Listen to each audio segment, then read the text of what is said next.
Welcome to module 2 of lecture 7.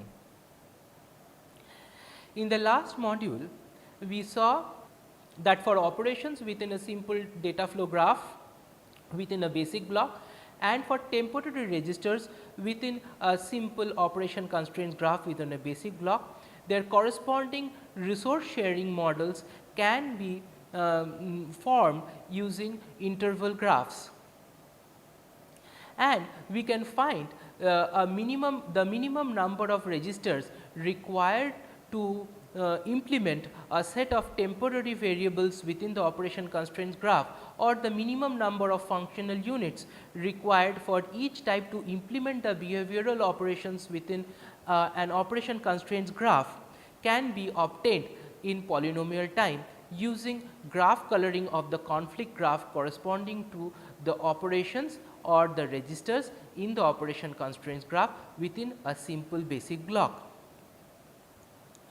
We use the left edge algorithm to obtain such an optimal coloring of the interval graph in n log n time.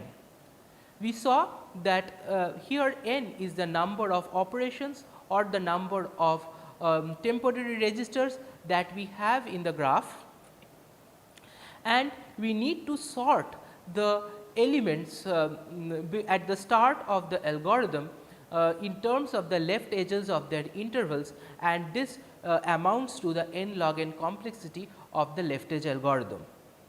In this module, we will see a bigger scenario. We will see the resource sharing problems that exist when we consider not only a single operation constraints graph, but we consider different operation constraints graph across modules.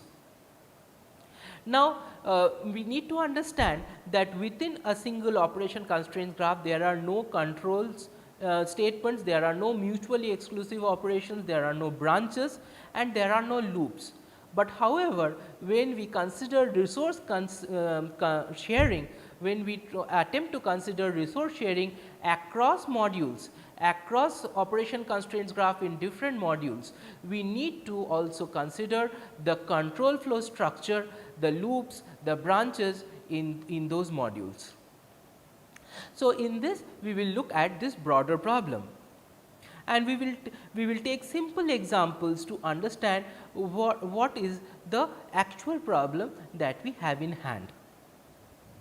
The first scenario is the most simple scenario. Let a module A consist of two operations, a plus followed by a star. So, this is module A. It is here I have a plus and here I have a star, a plus followed by a star. And I have a module B which consists of two operations, a star followed by a plus. And we said that plus uses 1 unit delay and star consumes 2 unit delay. Right.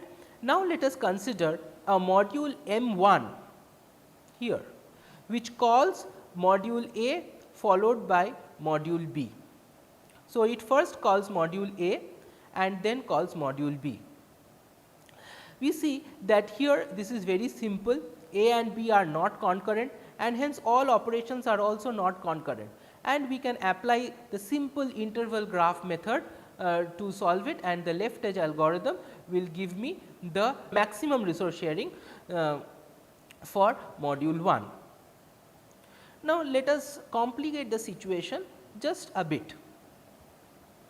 I have a module A, it consists of two operations plus followed by a star, very similar to the previous one, and also module B very similar, star followed by a plus. Now, here the only difference is that the module B is called before module A finishes. So, I have an operation constraint graph that defines module A, I have an operation constraints graph that defines module B, and I in the first example both these operation constraints graph were separated in time. The complete lifetimes of the operation constraints graph were separated in time, they were non-concurrent. Here the operation constraints graph are overlapped.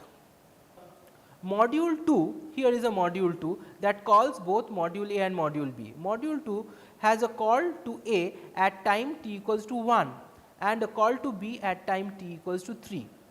Now, here we see that the stars are not compatible. The star operation, that is the multiplication operation, takes 2 time units to execute, and hence this multiplication operation and this multiplication operations are overlapped in time, and hence I cannot use a single instance of a multiplier resource to execute both these operations. They become incompatible. However, the plus operations are compatible. They are separated in time, and obviously they are both additions and can be implemented by the adder. So, hence the same instance of an adder can be used to execute both these behavioral operations. Now, let us take the next small complication, higher complication. Now, we have a loop, and we to simplify a loop, we just say that there is a module which calls another module 2 times. Okay. Module A consists of 2 operations, a plus followed by a star, similar to the previous 2 examples. Now, module 3 has 2 calls to A at time t a equals to 1 and t a equals to 5. Now, there is a module 3 which calls A at time t equals to 1 and then again calls A at time t equals to 5. Now, M3 has 3 other multiplication operations. So, the 2 non-contiguous intervals of star, we have 2 non-contiguous intervals of star in A. So, here this star operation in A is non-compatible with the star operation 2 here. Again, this star operation is not compatible with 4 here, and here this 2 is not compatible with 3, this 4 is again not compatible with 3. So, what happens that this module A becomes non-compatible with 2.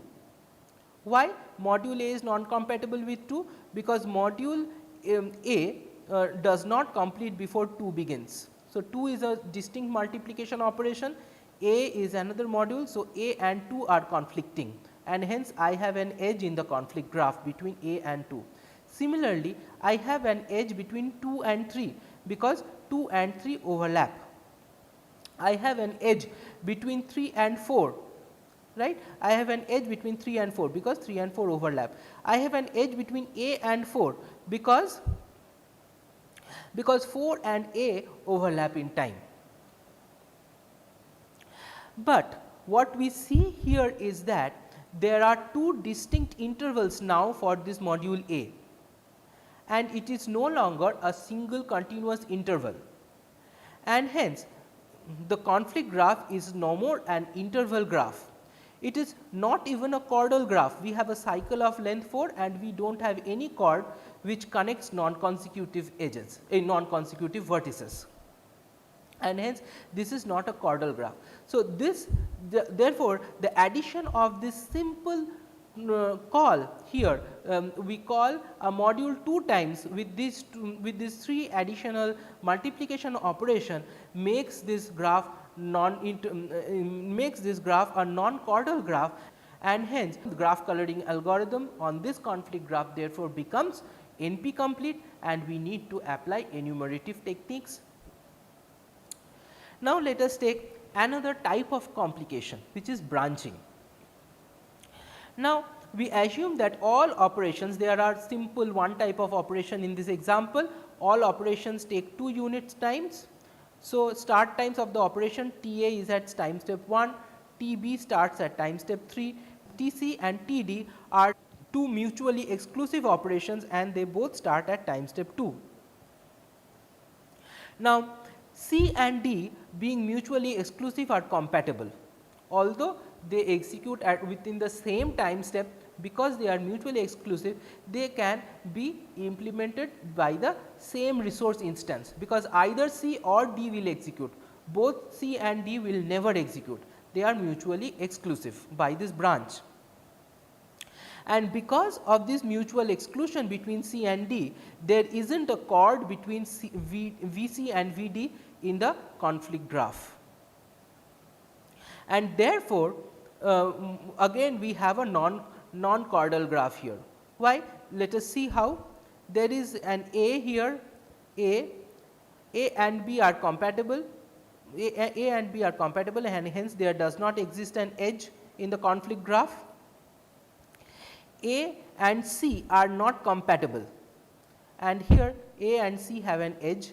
Similarly, A and D are not compatible, and hence they have an edge. Why are they not compatible? Because they overlap in time. Again, B and C are not compatible because they overlap in time. B and D also are non-compatible because they overlap in time. And hence, in this conflict graph again becomes a non-chordal graph just by the introduction of a simple branch. And therefore, resource sharing over such modules which contain branches and loops become non-trivial and cannot be solved in polynomial time, and I need enumerative techniques for graph coloring, because these problems become NP complete for general graphs, non-chordal graphs. However, we can apply heuristic techniques to solve general graph coloring problems. Although obviously such graph coloring techniques will not be optimal, may not be optimal. Such graph coloring may not give the minimum number of colors. However, they are often essential when the problems are of very large sizes. For NP complete problems, as we have seen branch and bound etc., similar types of enumerative approaches can be applied to the graph coloring problem as well, and we are not studying it here. We have understood a flavor of handling such big NP complete problems with exponential complexity using combinatorial search approaches like branch and bound in previous lectures, and we will not consider them here. Rather, we will understand a simple heuristic approach for solving the general graph coloring problem. The solution proceeds as follows. Let us say we want to find out whether a conflict graph is k colorable. So, we want to find out and allocate colors to a k colorable conflict graph. So, if the graph is k colorable, we will be able to assign colors to the vertices of this conflict graph. So, how do we proceed? We pick a node T with fewer than k neighbors.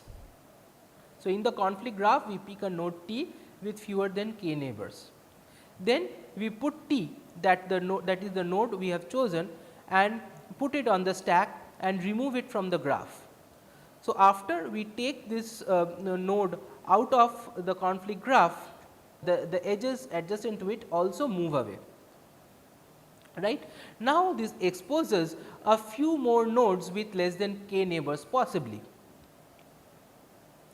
Now, if we can proceed and go on doing this, we will ultimately obtain the empty graph. That means, we will go on taking up nodes, pushing it onto the stack, and until all nodes in the graph have been put into the stack, right, and then the graph becomes completely empty. We may get stuck in between as well, because we do not get neighboring nodes with less than k neighbors, and that does not mean that the graph will not be k colorable. We should understand that this is a heuristic approach. Now, we assign colors to the nodes in the stack one by one. We start with the last node added, and at each step we pick a color different from those assigned to already colored neighbors. So, if I have neighbors, previously colored neighbors with a certain color, when I take another node out of the stack, I cannot assign a color which is same as that of its neighbors, right. We will take an example to see this. So, let us say we are given this conflict graph. So, this conflict graph say has A, B, C, D, E, F operations, and we want to allocate all these operations are of the same type, and we want to allocate the minimum number of functional units necessary to color this to color this graph. So, what do we have? We have k equals to 4. First, we will search for a node with less than 4 neighbors. So, A is such a node with less than 4 neighbors. In fact, A has 2 neighbors. So, I can remove A from this graph. When I remove A from this graph, this is the residual graph, that residual conflict graph that remains. A goes to the stack. Now, we have to find another graph which has less than 4 neighbors. So, we are assuming that the graph is 4 colorable, and hence we are trying to find out neighbors which are less than 4. So, we choose D. D has 3 neighbors, less than 4 neighbors, and we choose D. And after we have chosen D, the residual graph is this one. This is the residual graph that remains, and D and A goes into the stack. Now, we see that all the remaining nodes have less than 4 neighbors, and hence I can choose in any order. So, we can remove any node. We continue removing nodes until the graph is empty. So, F, E, B, C, D, A is a certain order of choosing the nodes, and the stack will be this after removal of all nodes. So, before the start of the algorithm, we see that F has more than 4 neighbors, more than 3 neighbors. E has 4 neighbors, C has 4 neighbors. So, I can choose either A or B or D. I had chosen A, that can be done randomly. However, I have chosen this order and I have come to this place, and now I have an empty graph. Now, when I have an empty graph and all nodes have been put into the stack, I will start assigning colors to the nodes starting from the top of the stack, and at the top of the stack I have F, which is the last node I have added. So, I had first added A, then I had added B, then I took it order C, D, E, F. Now, when I have taken out C, I have allocated resource R1 with the blue color to F at this step.